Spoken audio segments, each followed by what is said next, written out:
5 राज्यों में हुए विधानसभा चुनावों के नतीजे और रुझानों में बीजेपी 3 राज्यों में आगे दिख रही है।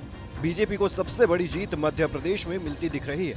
ये वही मध्य प्रदेश है जहां साल 2003 से 2018 तक बीजेपी की सरकार रही और 2018 में कांग्रेस की सरकार बनने के 15 महीने बाद फिर से बीजेपी सत्ता में आ गई। यहां साल 2005 से 2018 तक शिवराज सिंह चौहान सीएम रहे और इसके बाद जब 2020 में बीजेपी को दोबारा सरकार बनाने का मौका मिला तो पार्टी ने शिवराज पर भरोसा जताया। लेकिन साल 2023 के चुनाव में शिवराज की मुश्किलें केवल विपक्षियों से ही नहीं बल्कि चुनाव से ऐन पहले पार्टी का ये कह देना कि इस बार सीएम का कोई चेहरा नहीं है, चेहरा सिर्फ कमल का निशान है। इस बात ने भी शिवराज के लिए मुश्किलें खड़ी करने का काम किया, लेकिन इतने पर भी शिवराज ने जनता से अपना संवाद और भरोसा नहीं छोड़ा। शिवराज अपना काम करते रहे, वो अपनी योजनाओं और जनता के बीच रहने वाले नेता की छवि पर लगातार खरे उतरते गए। लेकिन मैं शिवराज हूं, अपनी जनता का सेवक।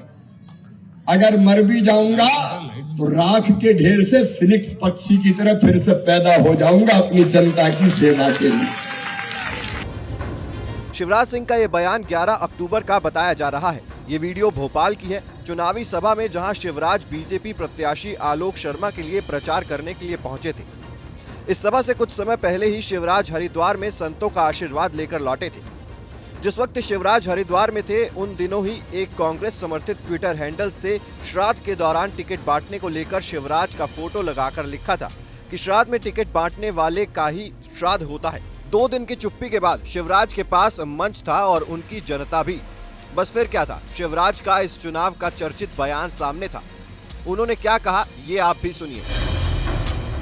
कांग्रेस के लोग दिन और रात सवेरे शाम एक ही नाम शिवराज चौहान, शिवराज मामा, नींद में भी जग जाते हैं चमक चमक के। शिवराज मामा तेरा सत्यानाश हो जाए, तू कहां से आ गया। लेकिन मैं शिवराज हूं, अपनी जनता का सेवक। अगर मर भी जाऊंगा तो राख के ढेर से फिनिक्स पक्षी की तरह फिर से पैदा हो जाऊंगा अपनी जनता की सेवा के लिए। मेरा श्राद्ध करने की दुआ करने वालों, मेरे श्राद्ध करने की दुआ करने वालों, मैं भगवान से प्रार्थना करता हूं कि तुम्हें लंबी उम्र दे और तुम भी सुखी रहो। जिस फिनिक्स पक्षी से उन्होंने अपनी तुलना की है, अब उसके बारे में आपको बताते हैं। फिनिक्स पक्षी को कई भाषाओं की कहानियों में पाया जाता है। इसे अमर पक्षी या माया पक्षी भी कहा जाता है।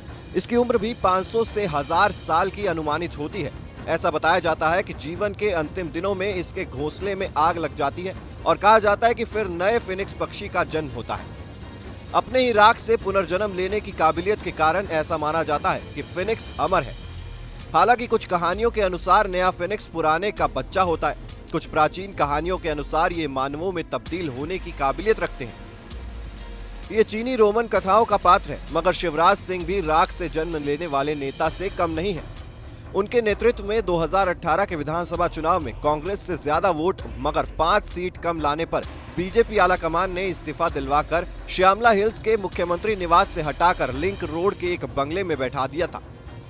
मगर 15 महीने बाद ही 20 से ज्यादा विधायकों से पाला बदलवाकर फिर शिवराज को मुख्यमंत्री निवास में बैठने का मौका उसी बीजेपी ने दिया जो पहले कार्यवाहक सरकार होने के बाद भी 5 विधायकों को लाने की मंजूरी शिवराज को नहीं दे रही थी। इसे आप क्या कहेंगे? फिनिक्स जैसा उदाहरण ये नहीं तो क्या है?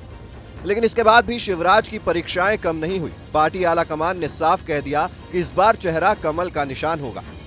तब ये कयास लगाए जाने लगे कि राजनीति का ये धुरंधर शायद अब मध्य प्रदेश की सियासत में अपनी आखिरी पारी खेल रहा है। लेकिन शिवराज ने हार नहीं मानी और वो जनता के बीच गए, अपने काम गिनवाए, अपनी योजनाओं के होने वाले फायदे गिनाए। वो हर कार्यक्रम में जाते, उनके काम करने और जनता से संवाद के अंदाज में कोई बदलाव नहीं हुआ, लेकिन जनता के बीच वो अपनी बात भी रखते। जबलपुर के गैरिसन ग्राउंड पर प्रधानमंत्री मोदी के सामने उन्होंने जनता से पूछा, बताओ कैसी सरकार चला रहा हूं मैं? क्या मोदी जी को प्रधानमंत्री बनना चाहिए या नहीं? क्या मुझे चुनाव लड़ना चाहिए या नहीं? मैं चला जाऊंगा तो बहुत याद आऊंगा। जैसे बयान शिवराज के आए तो आलाकमान पिघला और 3 सूचियों के बाद जब 57 नामों वाली चौथी सूची आई तो सबने कहा कि शिवराज के मन की सूची है। उनके सारे लोगों को टिकट मिले जिसमें उनका नाम भी बुधनी से था और नतीजे भी शिवराज के फेवर में ही दिख रहे हैं। Team news nation digital.